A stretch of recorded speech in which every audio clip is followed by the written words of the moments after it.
Iran చేస్తున్నటువంటి దాడికి Gulf దేశాలు విలవిల్లాడిపోతున్నాయి. అందుకే ఇక ఏదైనా చేసి ఈ యొక్క ఇరాన్ దాడుల్ని ఆపడానికి డైరెక్ట్‌గా ఐక్యరాజ్య సమితి దగ్గరికి వెళ్లి అక్కడ తీర్మానాన్ని ప్రవేశపెట్టాయి. ఈ గల్ఫ్ దేశాలన్నీ కలిసి బహ్రెయిన్‌తో ఈ తీర్మానాన్ని అయితే ప్రవేశపెట్టించాయి. అదేంటంటే ఇరాన్ మా మీద దాడులు చేస్తూ మా భౌగోళిక పరిస్థితులే కాకుండా మిగతా ఏదైతే ప్రజలు ఉన్నారో ప్రజల మీద కూడా దాడులు చేస్తూ అంతర్జాతీయ చట్టాలను ఉల్లంఘిస్తుందంటూ ఈ తీర్మానాన్ని ప్రవేశపెట్టాయి. దీనికి 130 దేశాలు కో స్పాన్సర్లుగా చేరాయి. అందులో భారతదేశం కూడా చేరి బహిరంగంగానే ఈ యొక్క తీర్మానానికి మద్దతు తెలిపింది.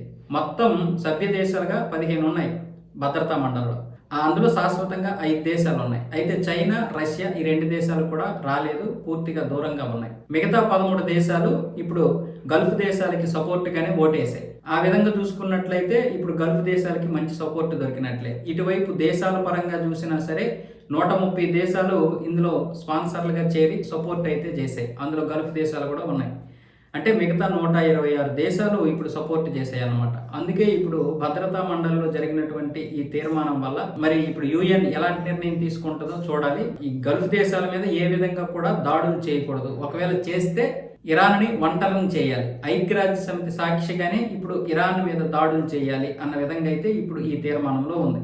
అటువైపు ఇరాన్కి చెందినటువంటి రాయబారులు అక్కడ గగ్గోలు పెడుతున్నా ఎవరూ పట్టించుకోలేదు. 130 దేశాలు ఒకేసారి సపోర్ట్ చేయడం వల్ల ఇప్పుడు ఇరాన్ అయితే ఇరుకును పడింది. సో ఇప్పుడు మరి దీని విషయంలో ఏ విధంగా ఇరాన్ స్పందిస్తుందో చూడాలి. అలాగే ఐక్యరాజ్య సమితి ఏ నిర్ణయం తీసుకుంటుందో కూడా చూడాలి.